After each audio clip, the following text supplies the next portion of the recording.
Good afternoon. Nice to hear from somebody today. It's kind of lonely in this office, but nice to hear from you, Keith. A lot of things going on, a whole bunch of them. As a matter of fact, I listened to Tina Tambor this past week, and I do this every Thursday. And she reported that there's been a 30% drop in listings. Seller concessions are up to 26% now of all of them that actually do these things. And a lot of appraisal waivers are happening now. But it's still sticking tight at $177 a foot, approximately, is some of the prices on stuff. So it's very busy out there. You guys have really been wild out there this weekend because I was on call, taking your calls, and there was a lot of things going on. It was a very interesting weekend, and let me tell you, it still is. I got up this morning and I got several calls right away. So stuff is happening. Wonderful. And one of the wildest things that has happened is, and here it is right here. This lady could hardly believe it. She's one of her agents. She called me up and she says, Bob, there's a listing that went up right next door to me. And I read the listing and it says that and it's got her name here, West USA Realty cannot show this house or present any contracts on it. She says, can they do that? I said, well, yes, they can. What's the issue here? And she said, well, the next door neighbor and we don't like each other. They've lived over there for 29 years and we don't speak. So she put her house on the market and excluded me from showing it. And she just didn't believe they could even do something like that. Well, yes, they can. It's right there in the book. Harmless rules and regulations. And it's not something that we encourage or that we'll even go for, perhaps. You have to talk to a broker before you do these things. Exclusions of offers to cooperate between specific participants must not be included in the public remarks field and should remain private communications between the participants. So we want to talk to you about that if you ever get one of these. Now, during my career, which is long, I've seen several of these instances pop up where they wouldn't let them show a property. So that's unusual, but it does exist and it is available in there, but you will have to speak with Wayne Fouts about that. And of course, the owner of the house would have to write us a letter and say they don't want a certain, well, they could name a company or anybody showing it, a certain person. Strange things are happening there. So I need to call this gal. I hope she's listening this morning, but I don't know if she will be. But she can find this thing in the harmless rules and regulations. It is possible. Okay. Next one I have, I got a call this morning about somebody that, well, he called me to see about leased equipment. They're getting ready to close on this deal, and they're asking about this leased equipment. Well, it's leased, but it was never disclosed. Well, when you get into a contract, you've got actually 3 days, the seller does, to inform the other party of what is leased on the property. I think I've spoken about that before, but it's just 3 days. So he says they actually want this equipment. And I said, well, you can't have it because it's leased. He says, yeah, but I said, as a matter of fact, you should have told them about this. 3 days after contract acceptance, you got to send it over there and tell them what is leased. Well, he didn't do that. So he wasn't cured on it either. Of course, how can you cure somebody if you don't know what the lease is? So I sent him to straighten it up, just sent over the notice disclosure that it is leased equipment and would not go with the property. Now, of course, after they read that, they've got 5 days then to decide if they really want the property. They could, in other words, they could back out of it. I doubt that they will, because it's just a security system, and it's leased, so it doesn't go with the property. They'll come and take it out, I imagine. So, had a fellow yesterday said, well, we've got an inspection set up for Tuesday, but my seller now says he doesn't want to do it Tuesday. He doesn't want to be here. Well, he doesn't have to be there to do an inspection. And the seller's responsibility regarding inspections and walkthroughs, it says right here on line 302. So you want to know where these lines are at. 302. Seller shall make the premises available for all inspections and walkthroughs. Shall make the premises available. It isn't a question of whether they will or they won't. They shall, upon reasonable notice by buyer. So there they put that word reasonable back in there. So what does that mean? So they were informed like yesterday that this is going to happen on Tuesday. Is that reasonable? Probably not to the seller, but it's reasonable to the buyer. Of course, trying to get an inspector out is pretty tough too.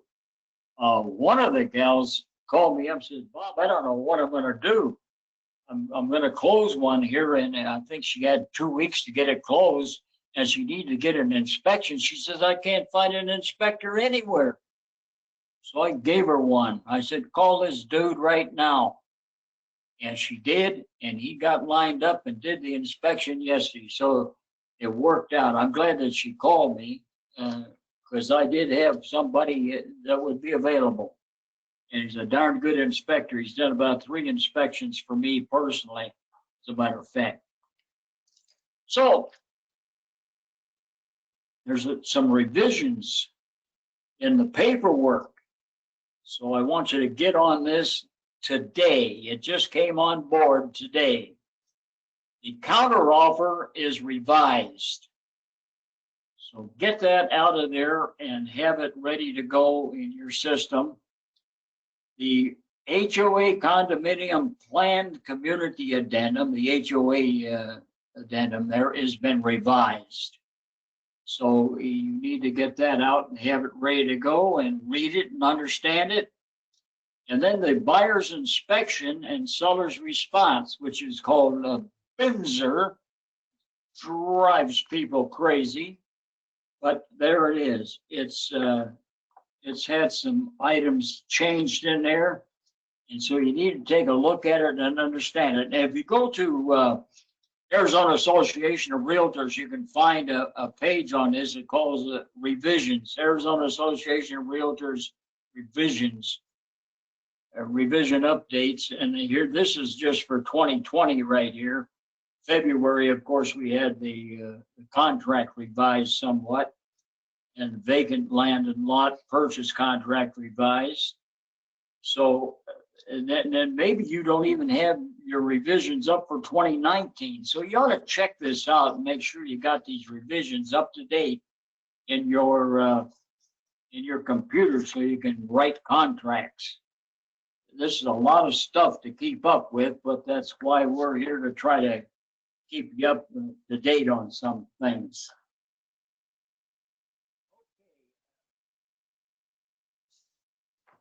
Here's one that came in, and I think this is wonderful.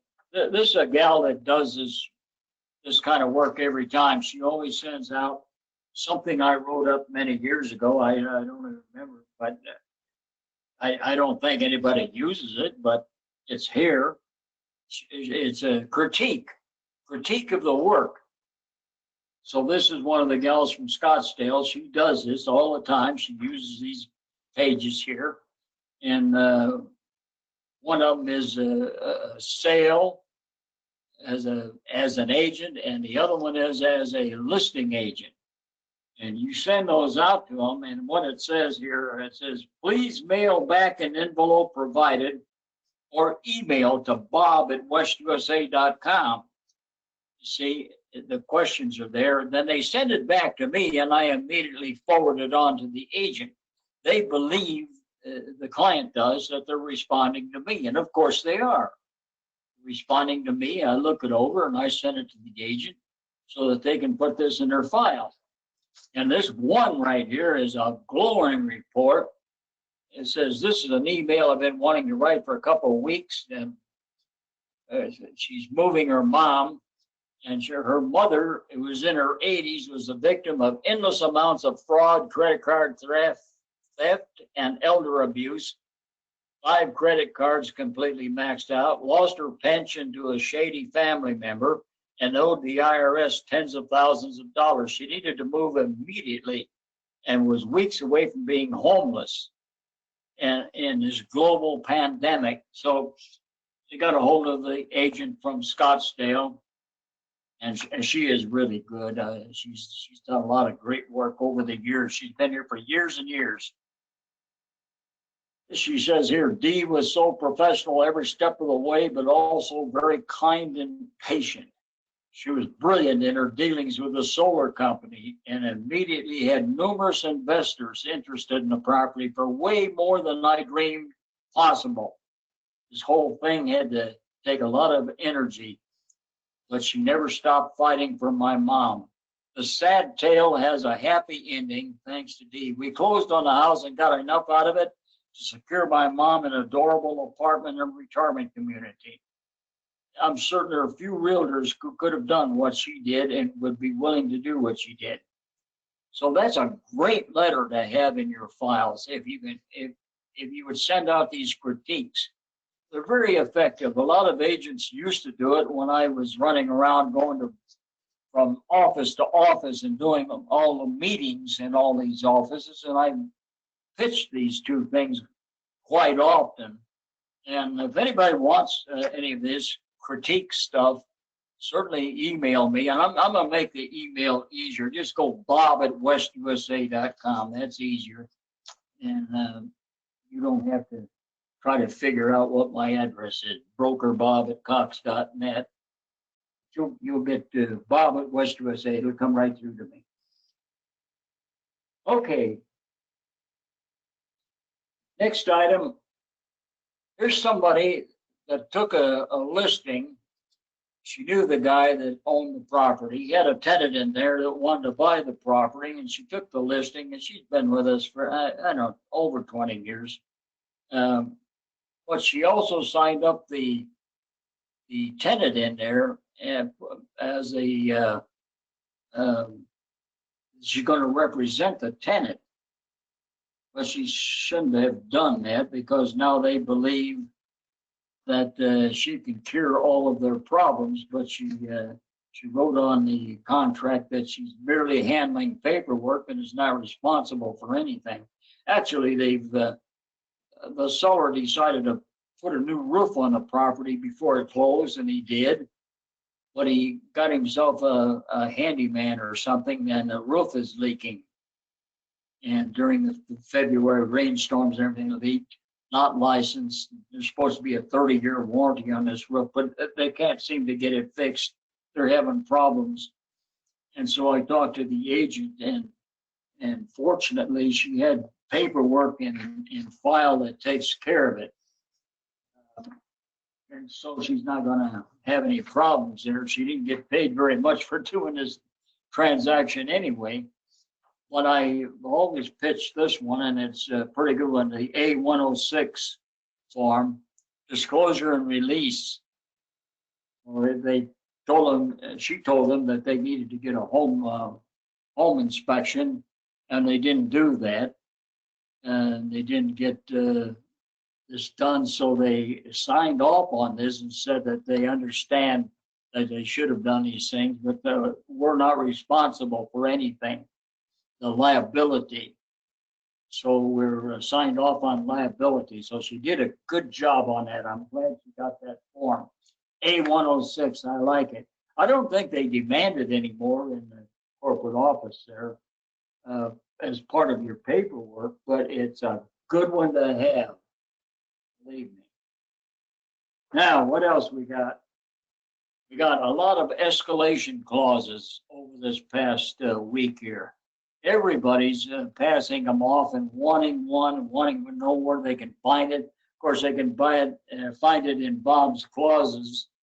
I don't know if West USA has it on uh, site there or not, but you can go to realtypower.us and find Bob's clauses on that. You can get this thing, escalation clause. If you want to use it, you can use it there. And that is kind of a weird form, but it says that I'm offering you $1,000 more than your highest offer. And that's what people are having to do now because they're getting a lot of offers on these things. So if they're offering more, how do you prove that? Well, you got to give them the first page of the offer and send it back. And then you should certainly make sure that it's known what the price is by sending a counter offer or something. Make sure that we're all set up here that we know what the price is. Well, where it used to be 415, I pay 1,000 more. Now it's 416, and send over an addendum to the offer, or the other party can send a counter offer back over and make sure that you get that all set up. So that's what's going on in the marketplace. You're getting a lot of those.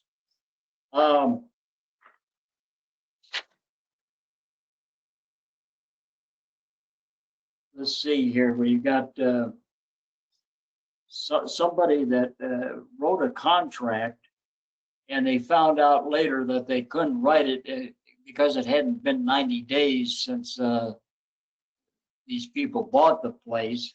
So they had to write a new contract. So the listing agent asked my guy to write a new contract that would supersede everything that was in the previous contract. So he did. He wrote a new contract and everything. And they said, well, now your inspection period is over. Well, no, it's not over. If it supersedes everything and it's a new contract and the other contract is gone, all the time periods start new. So that was something.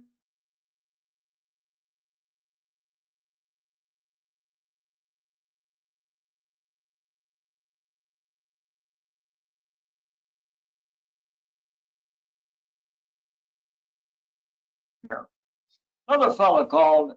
Here's a house that's temporarily off the market, and he wants to write a contract on it. He's talked with the agent. It's okay to write the contract. He can do that. He says, "What? I don't want him to put it back on the market on the MLS because I want to be the only one there." I said, "Well, we got a form for that. So get that form out. It's called the A132.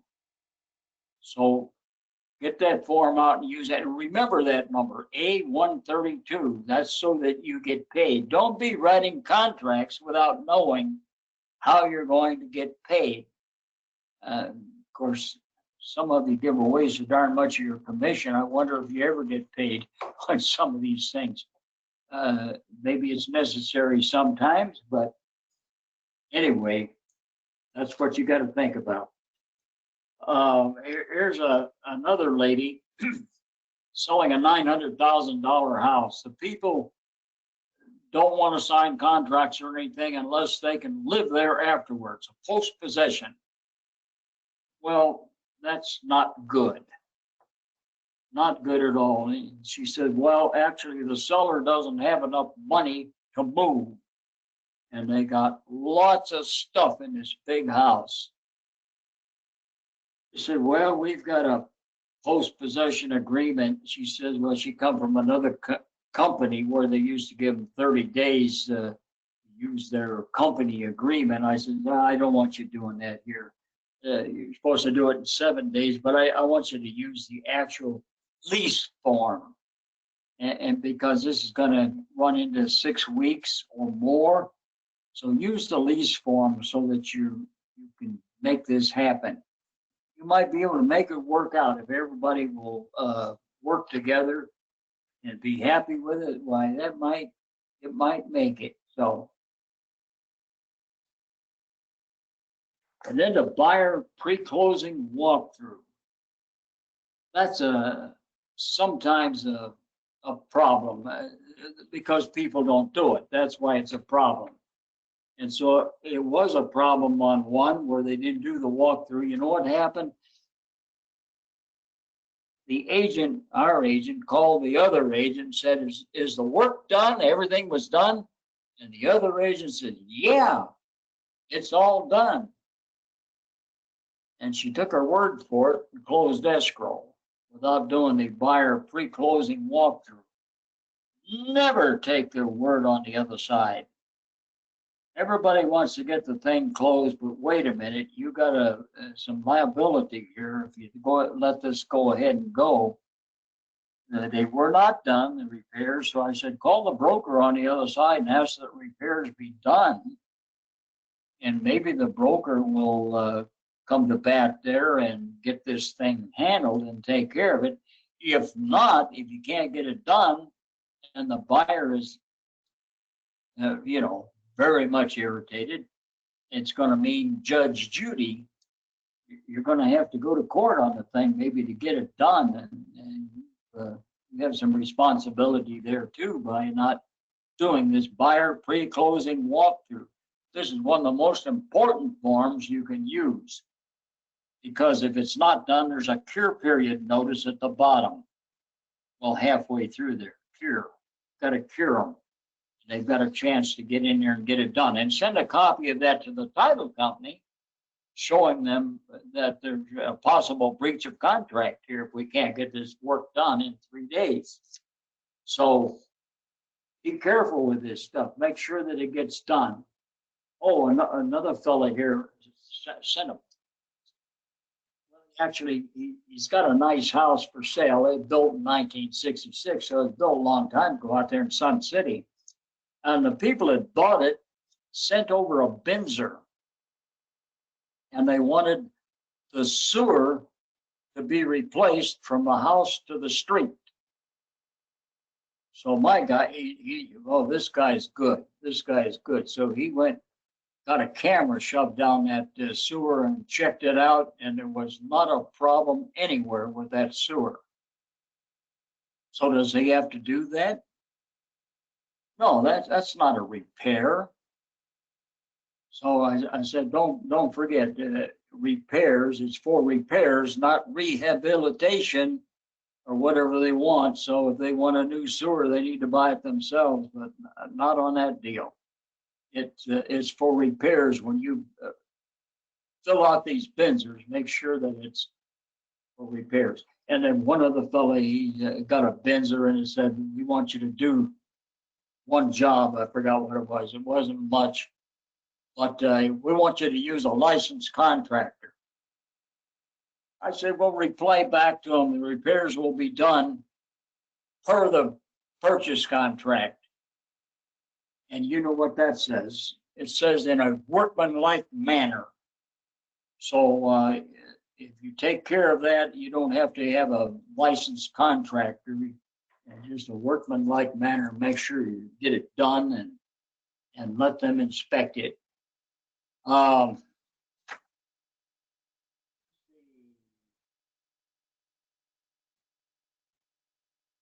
there's anything else, I've got one here I thought was interesting. I found this from May 14th, 2013. Fellow still works here. This guy is West USA Realty Commercial Division, and he sent it to me, and he said, referrals, a potential gold mine for additional income. And this is a great letter. It's 2 pages, and all the things that they can do. And I suggest you look into that. You sell a house to somebody, talk to them about their business or where they work. Talk to them about things. Or if they want to buy a business, many different things. You want to buy some land, and try to glean extra business out of this and then put it over to the commercial division. Take yourself a commercial referral fee. And if you've never done one, and you might even learn how to do commercial if you work with it, but you need to do your first one or two with a commercial agent so that you get it right. I'll make sure that that happens the right way. Now that brings us about to the end of this story for this week. Thank you very much for listening and hope we talk to you next week.